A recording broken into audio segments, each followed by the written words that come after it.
She never be pretending, not in this ring. She gon' tell you what she bought. Hi, welcome to the E-Spot with Camille. I'm your host, Camille Cower, and I am so excited to introduce to you today my guest, Beverly Tan, who is a filmmaker right here in Raleigh, North Carolina, but she's also based out of LA, which is making her bi-coastal. But right now, during this pandemic, you're everywhere. So tell us, how did you get your start in the film industry? So I decided I wanted to be a filmmaker when I was 7 years old with like a little Sony like camcorder that still took, tapes that my dad got. And I don't even know like where when I started. I can't remember my first movie, which is really weird because like that's the first question someone will always ask me. So no, I do not remember what the first movie I saw or what my favorite childhood movie was. Like, I don't remember that at all. So I always like convinced my little sister to do like plays and parents and tell stories. I just love telling stories, taking my little dolls and, making stuff. And when you're 7 and you say, I'm going to be a filmmaker when I grow up, it's really cute. When you're 17, it's apparently not as cute because then your parents kind of just go like, so, what job are you going to have again? So I went to film school. And by I went to film school, I mean I got my film degree and I got a poetry degree, and I never went to class. And I skipped a lot of school to go work in the industry. That's what happened. There you go. So on job learning. I love it. Tell me more about it. So my professors did not like me because I was just never in class. So I went and I got into an argument with them about over my first film, my senior project. We were all supposed to do, films, and they told me that nobody would ever listen to me as a producer because I didn't have any friends in film school, and they were like, you're never going to be a producer because you can't get people to listen to you. And I was just like, screw you. I'm going to make a film without the school's resources or anything before senior year starts, and it's going to be great. And so I wrote a short film. I convinced some buddies of mine to film this, and that's how I filmed my first short. And we filmed this I got some really great people. I got my friend Henry Ciro, who's an incredible DP. He works for some huge brands these days. Tony, who was my gaffer. He's worked on some of these Marvel movies recently, and just some really great people locally that was just like, hey, I got mad at my professors and said I would do this, so let's do this. So we filmed over 3 days, and that is when my producer skills were really put to the test, because the funniest thing is I do Q&As because this film ended up being finished, and it went on a world tour. It won 14 laurels.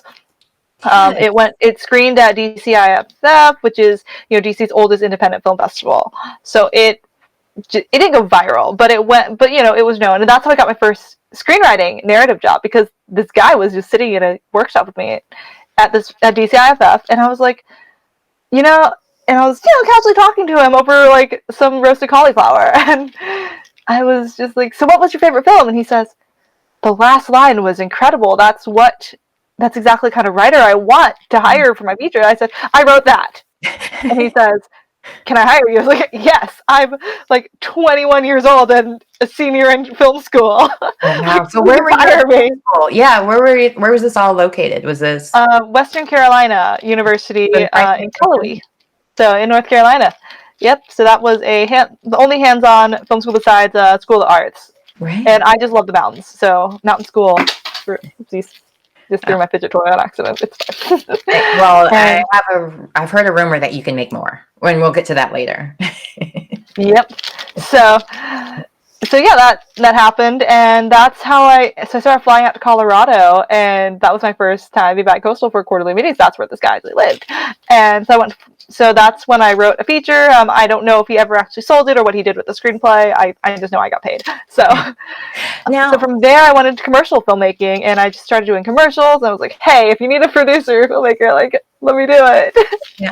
Now, what skills do you think that you learned, whether it's from school or just from on-the-job training, helped you the most with being able to even feel confident enough to go after these different jobs, especially producing? Because there's not a lot of women producers, and I don't know if the audience would always know that.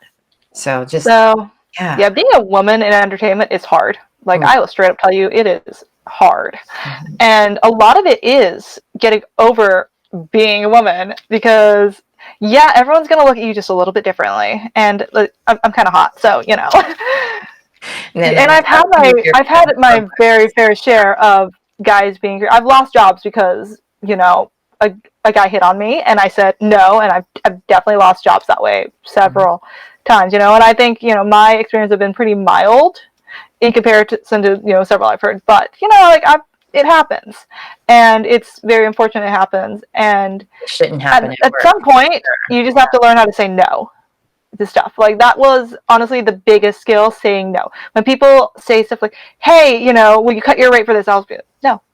Like know your value, because people will try to and male, female, whoever you are, it happens, especially if you're a younger new producer. Someone will always, you know, talk a lot, say a lot of really nice things that sound really exciting, and don't rush into stuff. And it's okay to say no. It's okay to say, I want more money. You need to pay me more because I'm good at this. I'm good at my job. And it's not being afraid to ask for it and say like, this is my rate, and I don't like your project enough to cut my rate. And I've straight up said that. And people will get mad. You have to have a thick skin. People get mad. People say horrible things to you, and it happens. And and for me, I just kind of like, okay. And especially when I went into like the business side of filmmaking and like corporate filmmaking for like commercials and content things, you know, being young and, you know, just a newer producer, a lot of people were just like, okay, so we want, can you do it for half? I'm like, no. You just have to say no. And then you just have to say like, look, I can do this and you should hire me. And you just have to ask. No, it's a shame that people will try to get over on certain people just because they know that they can too. Like, just like, ooh, well, let's hire a woman because we can pay her less. You know, like, why do that? Why not use the opportunity to give somebody that chance to change their life, as opposed to using it as, oh, let me cut some money by the woman that's working on set or the person of color or whatever it may be, paying them less. Like, that shouldn't be your first. Like, yeah, what I tell clients is every time someone goes, oh, I know someone that's like a student that can do it for cheaper, I'll say, and I have clients that pay more. Yeah. And I have people that know my value. Thank you very much. Right? I'm just like, thanks, but no thanks. And, you know, part of it was that I am, you know, I'm privileged enough to be in a position where I don't have like a family to feed or something. You know, I have, you know, I can crash my parents' place whenever I feel like it, which I do when I'm between apartments. If I'm on tour a lot, I'll just not have an apartment. I'll spend like 3 months at my mom's. And nomad life is fun. Yeah. Right. And she doesn't kick me out. So, you know, and I know I'm privileged to be able to say, no, I can go another month without this job because I was smart with savings. I've got some, you know, I've got side hustles, you know, I don't need to sign myself to something that underpays me for the next 6 months. I can just important also to make sure that you do have multiple streams of income without feeling that you have to undervalue yourself at the same time. Like, you know your worth and stick to it and find other ways to support yourself if you need to, just so you don't have to lower your values or morals for a job, because it's a job. You should enjoy it as well. It doesn't always have to be such, especially stuff like that. Like, it's so frustrating. Now, so being a producer, your first job working in with something with a budget, what was that like? Like, did you feel the extra pressure? And how did you have a mentor that you could reach out to kind of guide you a little bit, or just, all right, I'm taking my first big budget and I'm going to jump in and just see what happens? Like, how did you prepare for it? So my first job that ever show ran for reality TV was the biggest nightmare of my life. It was a reality show, and I was originally going to be a contestant on it. And it was like a low budget indie, you know, some rich people put in some money, like, you know, semi-rich people put in some money and the host was the owner of the show. And we realized 2 episodes in that she's not a good host. Like, she was not good on camera. So she ended up sabotaging the entire show. And that was the biggest nightmare as the sole showrunner with a crew of 12 people. And yeah, so that was, and at some point I just had to walk away. And it takes, you know, you have to humble yourself to just say, you know, I can't do this. I cannot make this happen. And you just have to take the hit sometimes. And be like, yeah. no. So my mentor at the time, and still my mentor, is my former marketing professor, actually, who actually doesn't do film. His name's Dr. Scott Rader, and I call him every few weeks, like, hey, so here's a business question. And then I ended up going to LA and hopping into reality TV. And that's when I started working with the really big budgets. And I was like, you know what? I don't need the pride of being a showrunner anymore. I don't need to be creating and selling shows, because selling a show is stressful. Mm-hmm. I'm fine telling stories. Like, I'll be a producer. I'll be a casting producer. I'm okay telling other people's stories for other networks. And that was just, a decision I had to make, because, there's a lot of pride in, hey, I made this, I built this from the ground up. Right. And I do still love that. But to some degree, I'm just like, that is just not worth the stress. Yeah, or the budget cuts. Like, being able to have, I'm sure, is this night and day when you can create a project when you have a budget that's in the $1 million range as opposed to in the dollar range, or the lower hundreds range. It's just, you have access to more opportunities, because it seems even with the higher the budget, the more free stuff they throw at your way too, whether it's tax incentives or just people wanting their products to be seen on your show, because you do already have the views, the numbers, or whatever. It's probably a lot easier. So can you speak a little bit about that as well? I mean, this is me just guessing, but you actually do the work. What's it like? So I need to think about how to concisely say this. So yeah, sometimes, like, I like paying my people well, like, because, I have clients, and I still do commercials that are like, hey, here's, do this as a favor, take this day. When I did that Nightmare show, I was like, hey, this is a brand new show. This is my first time being a showrunner. Will you help me out with my budget? Because it's an indie thing. The budget was in, like, it was in the low 5 figures, if even, like, very, like, it was like $10,000 to do like 3 episodes. And I was like, look, can we make this happen? Yeah. We're filming, like, the days will be easy, and that's like the worst thing. That's like one of the hardest parts of the job, and I don't want to deal with that stress. Mm-hmm. And now people not showing up, you're not paying them enough, or another project's paying them more. Yeah. And then I'm over here, working on the show that CNC already bought. So this show is this show is it's happening, and it's not my show. I'm not the show creator, but I love this concept. So I'm working on this new show starring Kevin O'Leary, Mr. Wonderful from Shark Tank. And that is super exciting. And I'm looking for contestants for this show. And it's so great, because I was like, we should run a Facebook ad. And they're like, okay, yeah, here's $1,000. And I was like, it was that easy. Yeah. I'll ask for something, and they'll be like, yeah, it's in the budget. Yeah, no POs needed. When my boss called me, and he was someone that I've worked with before, I was like, okay, this is the right one. I was like, okay, done. And I'm like, that's it? Okay, we're in business. Like, let's do this. Yeah, I really like the way that is like the best feeling in the world. That is amazing. So how do you think you were able to make that transition to go from indie to get to those big budget jobs? Like, do you think it's your networking, just taking those risks, or the universe likes me? I'm not religious. I'm very spiritual. So I'm just like, the universe just like really likes me, because this is where I haven't told you yet. But the really funny story, how I switched over to reality casting and moved to LA. I moved to LA on a 3-day notice. Let's start with that. Okay. I was in like a coffee bar, like drinking a martini and going, I had like dumped a boyfriend recently and like moved back in my parents, and it was just like, and I was just like, I don't know, like, what am I doing with my life? And it was something like a really bad day. So I was like drinking martini, trying to like work. And then I pulled it out. I was like, you know what? I'm just going to apply for a bunch of jobs. Just going to apply. Just see anywhere, I need a change of scenery.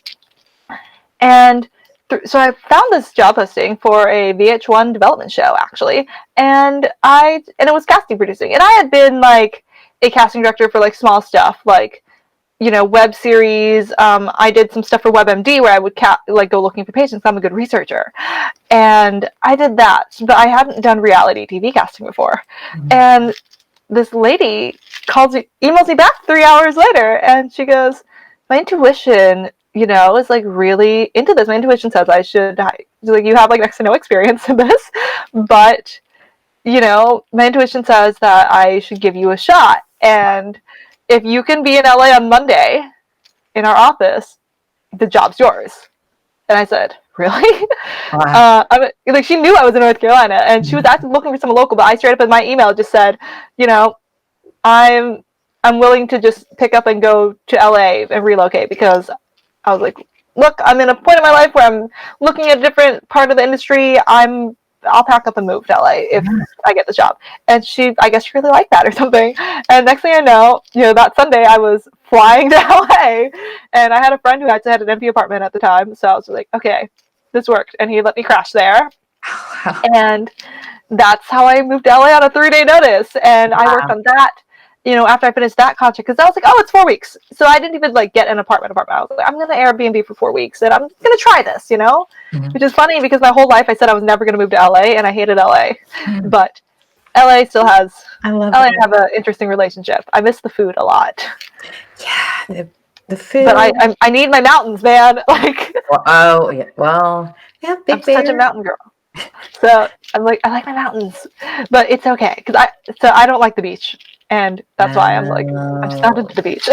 Granted, let's be honest, the water on the Pacific side is really cold. I'd rather be on the East Coast as far as beaches goes. I don't like sand, and sand just gets everywhere. It's so messy.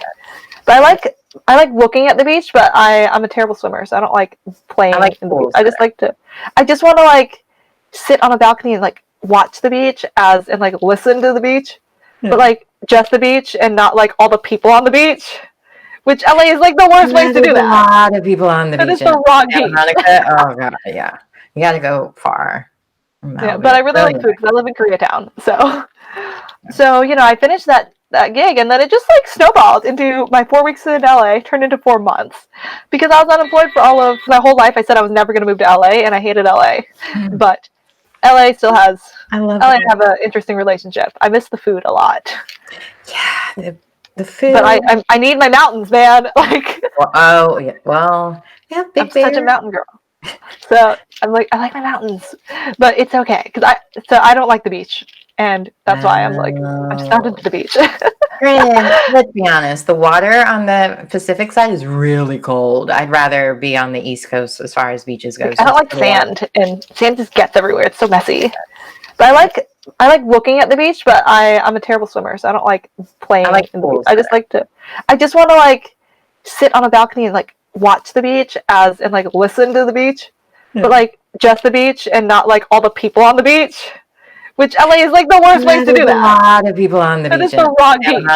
Oh god, yeah, you got to go far. Yeah, but I really like food because I live in Koreatown, so I finished that gig, and then it just like snowballed into my 4 weeks in LA turned into 4 months because I was unemployed for all of. Ooh, I'm sorry, that was someone. I don't know how to turn that off. Definitely cutting that out because Game of Thrones will try to charge me for that. Right, that was the ringtone for my casting phone that I'm turning off because my office is not the casting office is not open right now. Okay, all right. I took my old. Yeah, there we go. Oh wow. So I moved to LA on a 3-day notice, and that just happened. And I just said, I was like, hey, I'm just here for 4 weeks. And next thing I knew, it became 4 months because I just kept getting hired. I'd finish something and someone would call and be like, hey, I heard you're available. Can you come cast this show? And I was like, yeah. And that's why I fell into what I'm doing now. Scott Sawyers is one of the best casting producers in the business. He did the first 8 seasons of Shark Tank, all these business shows, The Apprentice, The Prophet. And I ended up working for him, and he was just so great, he let me learn how to do interviews and really, because he knew that I was like, I'm a little green, I had 4 credits to my name, and and he still hired me. And I was just like, this is great, and that's actually, he's the head of casting for the show I'm casting now. Right. So he called me, a few days ago and said, hey, I've got a show for you if you want to come work. And I was like, I'm available. I'm so available. So we're casting, and that's my casting call to all of you guys. We are casting for a financial money dispute, because Cavalieri is going to mediate these. So if you have any kind of dispute, it could be personal, it could be business, it could be, you know, an inheritance, someone owes you money. Obviously, we can't sue anyone for you, that's the major company, because both parties need to appear. So if you're trying to, you know, get money from, say, Amazon, they're probably not coming on the show. Yeah, But an I individual don't think we're getting Bezos on the show. So, like small claims court type stuff. Like that yep, kind of we're thing? not a court show, but yeah. I mean, not I'm thinking court like shows, but people something that making I money. think would be cool that I personally want to, the story I'm pursuing is scope creep, because as a creative, we all know what scope creep is. Yeah, You know? we'll explain it to everyone.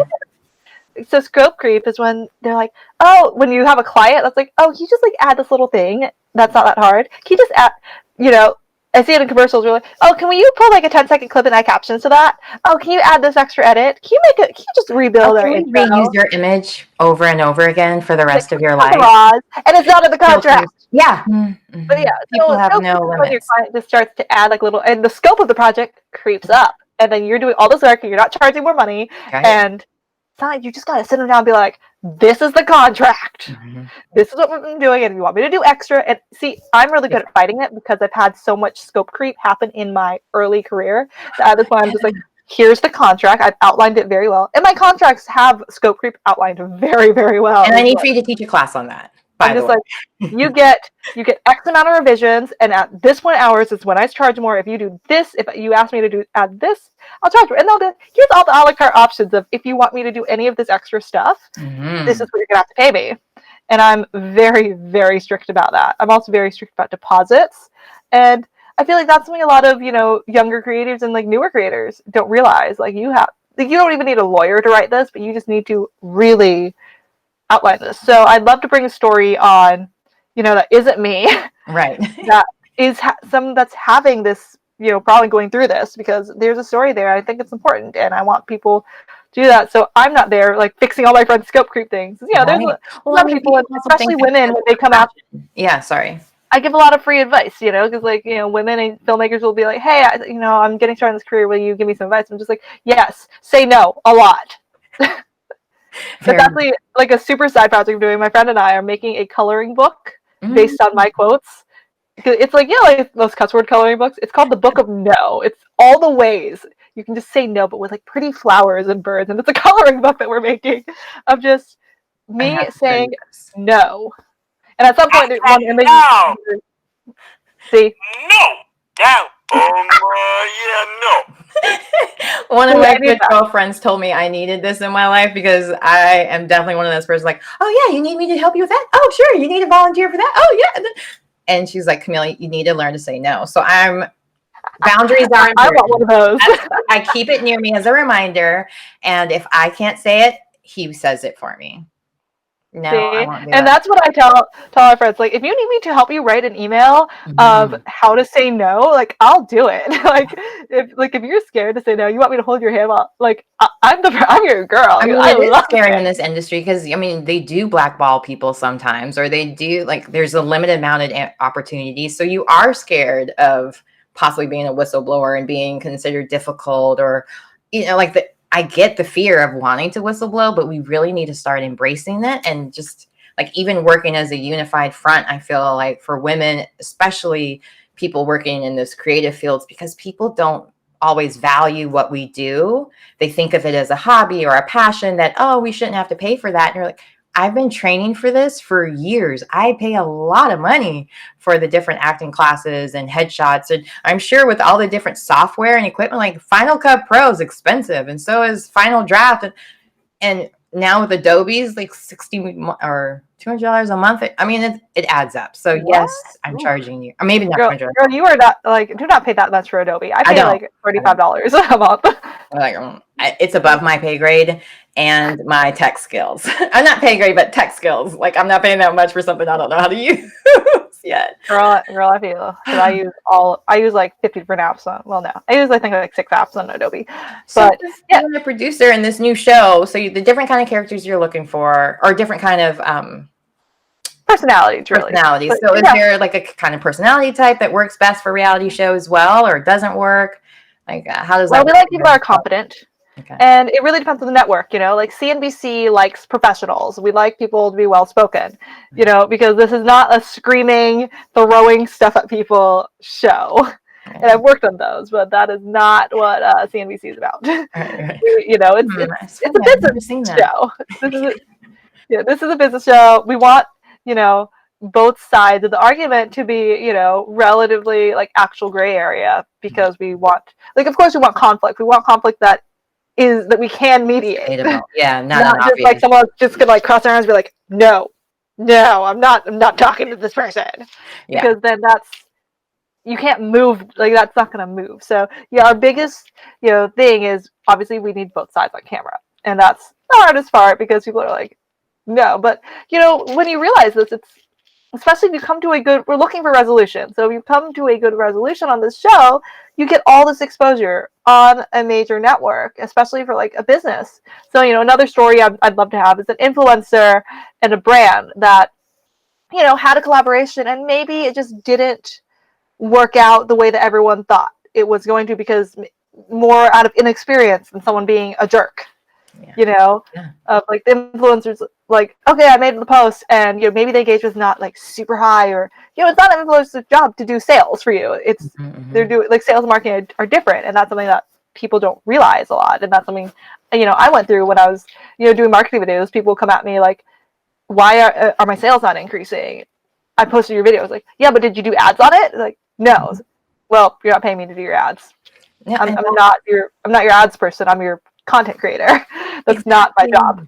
Yeah, and I feel like a lot of people feel obligated to try to reach those numbers when they're promoting these products, and so it's almost as if they're becoming an infomercial for that brand for what, 2%, 3%, like different affiliate links or something. Or even if you do have a more package deal, maybe that's like they pay for a post, but there's still that pressure of getting the numbers, getting the likes in order to make sure that you do start getting those higher paid posts. And my commercial clients I do love, and shout out to Frame It All. That's my favorite client, commercial client. I'm sorry, the rest of you guys, but Frame It All is the best. I've been doing their commercials for years. Yeah.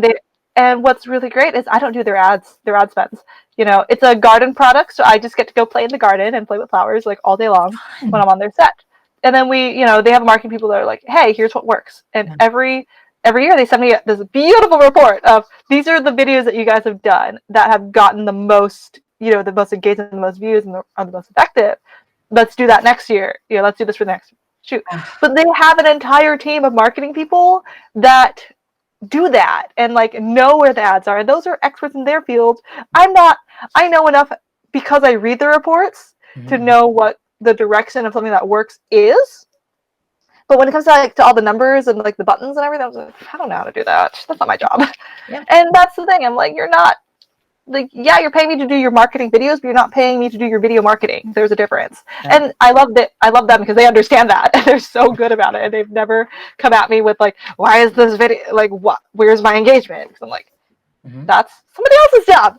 Right. Or even just understanding all of the analytic stuff, like, yeah, I'm not getting a Facebook blueprint degree just so I know how to do an ad or whatever. And it's not, I understand it enough to know when someone's like completely bullshitting me on that, because I paid a lot of money to someone that was supposed to be doing my marketing for me, and it looked real good on paper, and the results, and it just didn't work out, like it, as in I lost a lot of money, and they got like no results because and I should have seen it come, but now I learned. Yeah, so I mean, people know how to play that SEO game or all the other different analytics games, so it can make it seem like this person has all these different engagements and this or that, and then you interview them, well, in my case, you interview them and you're like, wait, you just paid for a lot of people, didn't you? Like you start like looking, like start breaking through the cracks. Like, let me go to the 10th Google check. Like, so now like, let me start from you've got to really Google. Get down. You've got to really like, you're like Instagram, like, and I hate like cheap tricks like that. I hate it. But for people to, and I'm passionate about that. So that's why I'm really glad I'm casting this show, because if you or anyone else has a dispute like that, and you're not like on like really, really awful terms with the other party, and they're willing to like talk to me to go on the show too, like, please send me an email. I mean, they might like it. It's mutual beneficial for them too. Exactly, it really is. I've got one story that I'm pursuing, and it's, they're deciding, it's two business partners trying to decide what they're going to do with all their startup cash. And I'm like, there's only That's a one hard problem I can help you fix. right? And I'm just like, what are they going to do? Yeah. And that's something that, our show would love to advise. And for the people on that show, like, look at all that, like, there's your brand all up on CNBC. Like, No, and like with Shark Tank, I feel like when you're watching Shark Tank, it's not just about watching different companies grow or see the pitches, but it also isn't for the viewer. You're learning a little bit about business. You're learning more about how to market, how to pitch, what to say, what works, what doesn't work. And even with like different brands that maybe Shark Tank didn't work out for, like I think it was Color Pop lips, like even how she was able to flip that in another way. Like you can learn from it. So what about with this? Is there an angle with it as well where you kind of learn a little bit about how to contract, how to do it yourself, as far as like you were talking about a la carte your information, or just getting in writing from doing these different disputes as well? Is that part of the goal of the show as well, or? Well, so obviously it's to get, Mr. Wonderful, which is, business expert, to give advice. And, his advice is, he's Mr. Wonderful. Of course you want advice from Mr. Wonderful. You're going to listen to him, give advice. And I think the people that look at the most value is, as a viewer, it's how can I apply what he's advising other people to what I do? And that's why I love watching Shark Tank, because, I'll get tips and tricks of, like, oh, that is a great idea. How can I apply that to my business and what I'm doing? Yeah. And that's what really helped me fall in love with reality TV. I learn stuff, because I'm not like I don't like follow stuff like Jersey Shore. That's not really my style, but like I learned so much about. I love Top Model. I watched so much Top Model as a teenager. I used to have. So that's how I learned how to make the Mac counter during that. That's how I learned how to like do makeup. Yeah. I learned so much from makeup, watching Top Model and how to pose. And I was a photographer at the time. My college job is I did headshots and graduation photos for people. Oh, wow. And I did all the sorority photos. As a freelance photographer. But I learned so much about lighting and how and posing from watching Top Model. So reality shows can be educational. They can be. Kind of show. I mean, I have my degree from there as well. From Bravo. One show CNBC did that I absolutely loved, Follow the Leader, where they would follow different CEOs and their path, and you would just see so much from their perspective as well, like different decisions they were making. So I love that they're doing this, where you can, especially with influencers, and so many people are now working from home, or entrepreneurs, or doing new business that maybe they're not privy to the information that they would need to know. So now they can learn about that as well from this show. So I'm excited about this. Do you have any other upcoming things that you can share as well that you're casting for? Or not yet, because I'm kind of really focused on this show. Okay. I'm writing. I said I never want to write another feature screenplay again. I'm writing a short. I'm writing 2 shorts just for fun.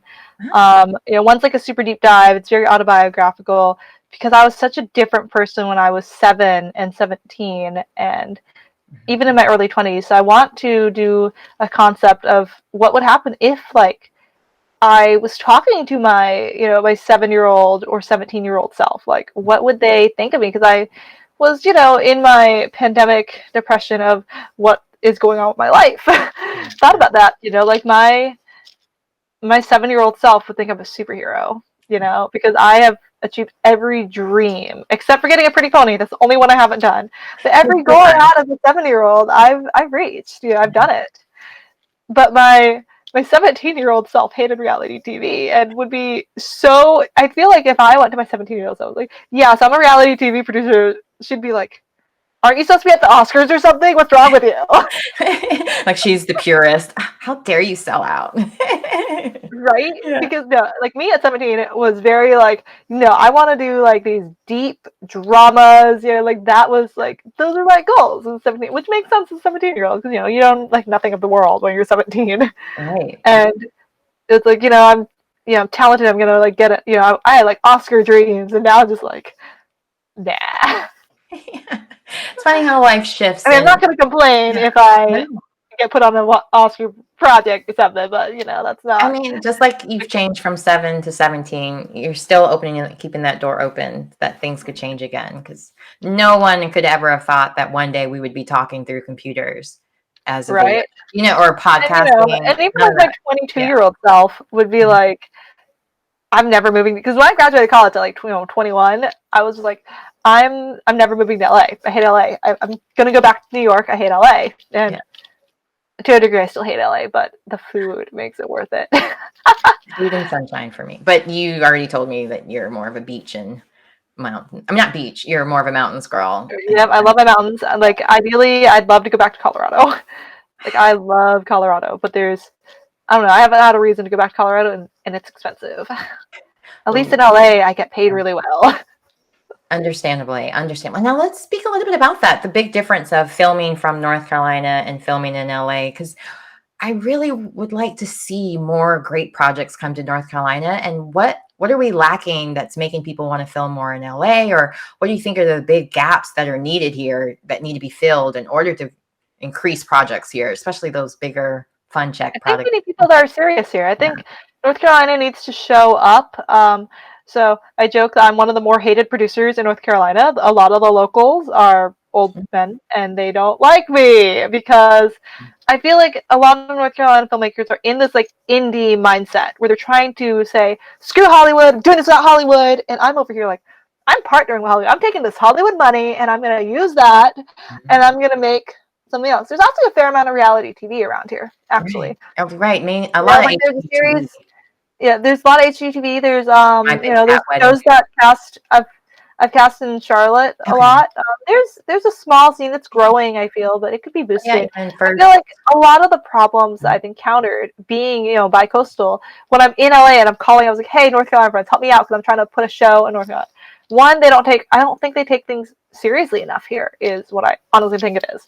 A lot of them are in this like indie mindset of like, I want to, which is, commendable, I guess. They want to build themselves up from the ground up. And I was just like, why are you building, like, you don't need to build the entire rocket. Take the blueprints and improve it. You don't need to reinvent the wheel here and struggle your way up, because I don't like struggling. I don't want to work on this like it feels good when you make it after struggling, which is like, obviously, but also it feels good when you can just take something that's already there and you can just make more with it. Yeah, and you can pay your mortgage. Exactly. Well, I'm a filmmaker, so what mortgage? So I'm a freelancer. So commercial work. All right. So, there's a lot of commercial work. I actually don't do a lot of work in North Carolina. I do a lot of work for companies in Texas and in LA. I mean, right now I can work remotely. So I'm doing all my LA stuff without having to actually go to LA. And then I do a lot of events. I go on tour a little bit. I go to Miami a fair amount just because I've got people there that I like working with. But I like being a nomad and just being like, I'll just hop on a plane. Well, obviously I can't do that right now, which is right. Well, that's why I'm like, let's find out now how we can prepare for after the pandemic to make that shift so we can. I'm just ready to be like, let me hop on a plane and go back to flying everywhere and doing that, because I prefer that. I'm single, like I don't have kids. Like I'm very okay with being single, which is really interesting in the pandemic, because my mom and my friend is just like, why? Like, we're so jealous of you because you could just like stay home and not talk to people for like days and days on end and be okay.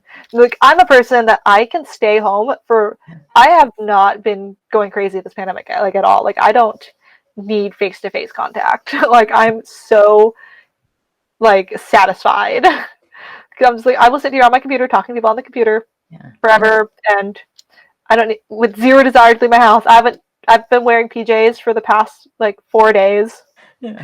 Like, I just changed my t-shirt. I have to say, like, when the pandemic hit for me, it was a lot of like, I didn't think it would have lasted this long, of course, but let me take advantage of this opportunity while everyone's home. Let's do the eSpot from home, because I was doing it on a local radio station as a Thursday, just one day a week for 30 minutes segment where I would talk about entertainment, interview different comedians or whoever were performing that week, or like book my own guests or whatever. So it was like, it was only like 15, 30 minutes. I had to drive to the radio station. I wasn't getting paid to do it. So I was like, I could do that from home and still enjoy it and be able to stay in touch with the community, but also maybe reach people to find out more about that next stage in life. Because I think for women, you start, especially once, like you mentioned, being single, like once you start having a family, your life changes, because you can't just get up and go whenever you want because you have a kid that's in school, or maybe she's sick, or there's other factors you have to consider. And film is not always the most Oh yeah, I'm at the point where I'm just like, commercial I'm work. so okay being single. Like, Yeah. I'm it. not really a kid person. Like, Well, there's because a like my saying. parenting style for my cat is still like, oh, my cat wants something, is bugging me, I'm just gonna push him away. Like, Well, I'm already that parent with my cat, so I should not have well, human kids. PETA, don't listen to that. So, I gently just push him off. I mean, that's what my cat does. I'm just kidding. I'm just kidding. If I'm I allergic to my cats, hand so I have at him, no idea he's about gonna them. smack me like that. I Like, know they I'm push speaking things a off. language. Yeah, no. Well, I mean, I'm just saying, like, in the sense, just in general, like women in general have that extra pressure of you, because you see it all the time where women are talking about they had to freeze their eggs, they have to do, like, they have to put either their career on hold or family planning on hold in order to really be successful in either. And so with the entertainment industry, I wish there was a way that you could still do both. And with commercial work, I was able to, because sometimes I could bring her with me, or I'd still be able to make it home in time, but to work those narratives or long things. So I was like, wait, now I can do this from home? I can do what I want to. I was like, and I'm not limited by location. I don't have to fly. Like, yeah. So when my agent started reaching out to do jobs again, I was like, did COVID go away? I'm staying home. Like, I'm not taking my mask off. I'm so okay with staying home. And everyone's like, I'm going crazy. I want to go out. I was like, I don't. I'm such like a homebody in general. Yeah. Like, I hate going out. I miss the collective enjoying things together, like music or movies, or I do miss live shows. Like, I do miss the live interaction there. But as far as the everyday, I don't miss going to the grocery store. That's the thing. People are just like, yeah, like when people, even before the pandemic, people are like, let's go to the bars. Like, do we have to? Yeah. Can I just stay at home and play video games? Because that's what I'd rather do. And let's talk about that a little bit too, because I love that you, That's why I love being in North Carolina versus LA. Because in LA, I go out every night. I have one saucepan and 2 plates in my kitchen in LA. I eat out every night because it's so easy to do it. Yeah. But here in North Carolina, I'm just like, I'm never leaving. And so when I come back to North Carolina, in LA, and neither of us knew how to cook until we moved. I'm just like, I do not leave my house. Like, I straight up, unless you're paying me, I'm not leaving my house. Yeah, pretty much. It's not worth it. So off air, we were talking about this, and I think it's so fascinating that with your crew or members, that you have your meetings over video games instead of Zoom or so tell the audience more about that. Like that, I just love that whole concept. My favorite thing is my friends are nerds. So like if I'm like collaborating something, we will straight up play video games while having our meetings. We use an app called Discord to talk, and we'll play like Overwatch or a team building co-op game or Overcooked, and we just talk about stuff because it puts you in the mindset, especially if you're winning together, of collaboration and team building. And that way, just like we're not just like staring at each other's faces, because who wants to do that for so long? So I'm just like, after all, I just get sick of staring at their face for like forever. So we just play video games, and it puts us in this mindset of like working together, which on a subconscious level, it really brings you together as a team. You really start thinking about that of like, hey, we're winning, we're working together. Of course, at some point someone's the one that's screwing up everything in the video game. You're like, okay, we need to like mind meld a little bit better and get better at this teamwork thing. And that's something for team building I do casually. I wouldn't put like I don't put my like executive meeting for casting on a video game, but but just like my like midnight, like, hey, let's make something for fun. Meetings are all like videos. My side hustle is I own a 3D printing supply store. My business partner and I love playing video games to have our meetings for. Okay, so we should do this next. We should do that. Okay, like let's update our to-do list. Meanwhile, we're playing video games. Right. So yeah, I make adorable toys. Yeah. So speak about that as well, because again, in the pandemic, a lot of people came up with new ways to make money. And with so many of our filmmaker friends and families still home, maybe some of the skills they learned in film they can use to start making money. So what is that cool contraption that's labyrinthy or it's a fidget toy that I made. So I originally got a 3D printer. I've always been interested in it, for the past couple years. I'm a tech nerd. And I was like, oh, I'm going to make props and camera stuff. It's going to be great. What have I been making? Sharks. Toys. I have made like one lens cap for a camera. So I was like, oh, this is going to be fun. No, I've been doing this. I made coasters for my friends. It's like a Toys R Us store. Like every kid's dream. And I'm just sitting here making toys and models and stuff. But so I picked up baking sourdough bread and 3D printing in the pandemic. And I kept complaining about 3D printing supplies being really hard to get because you have to order them and they have to wait 3 days. And then your printer's broken for 3 days still until you get your replacement part, right? Oh. So my friend and I decided, like, hey, let's just open the store. Like, we complained for so long that we're just going to open the store. So my background is in business with startups because that's what I cast business shows. Mm-hmm. So I ended up going from idea to having inventory, making sales within like 3 weeks because I just called the right people and I just knew people. And you made the right connection. Really my business mentor was straight up like, you did what? I was like, yeah, it just happened. I decided that that there's a need. I don't have competition for brick and mortar 3D printing an education store for 300 miles. I'm just going to do this. I know I have an audience. My market research is, I know I have an audience because all of my friends complain about the same thing. So you know what I'm going to do? I'm going to fix it because that's what I do. I'm a fixer. So and I make props with it. I've had custom movie stuff. All my filmmaker friends have been having me print their lens caps and props for them and coasters that say Filmmaker Fuel. That's been like my thing because I make cute little coasters for them. Oh, fun. And that just kind of like snowballed into this thing. And I'm like, great. I'm an expert in content creation. I can do this. So that business is like all of 2 months old. And right around that time is when I got called in to cast a CNBC show. So I'm just like, I'm doing so much. Yay! And I love it. I like being busy. So cool. Yeah. So you have classes with your 3D printer as well, and you have the casting coming up, and your business is located not only in North Carolina, but in South Carolina. So much going on. How can people just reach you? Where is the best place for people to find you, to submit for the show? Where do they need to find you? Instagram, Beverly Tan Film. On Instagram, it's probably the best way to be updated on what I do. I never check LinkedIn. I have a Beverly Tan Facebook page, like public Facebook page that I'm really bad at updating, but I'm going to fix that. To be cast in the show. That is what we all want to know, right? Yeah. Beverly Tan casting at gmail.com is my casting email. You'll also find information about the show on my Instagram. And you can also go to cnbc.com/money dispute with a hyphen, money dispute. So that is the official application. Obviously, if you're seeing me here, email me directly because that way I can like prioritize you. Ooh, and it's not exclusive. Yep, there you go. So that way I could be like, because people submit and then I can filter, be like, okay, this isn't like an actor asking me for a job because I get that like all the time, and they're like, you do realize this is reality TV, right? It's just, and sometimes they do cast actors, but that's like really grinds my gears because people are like, I want to submit for a role, and I'm like, well, and if you ever have a dispute, I was like, I'd love to audition for you. I was like, for what?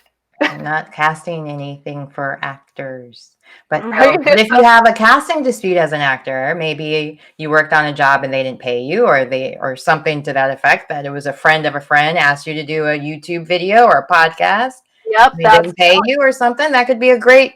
Yep, it could be. Well, yeah, it could be getting some money back. It could be like how do I fix this? It's or if you pay your agent up front, you're doing it wrong. So because we always see that this agent wants you to pay them for these headshots. Like no, say no. Agents.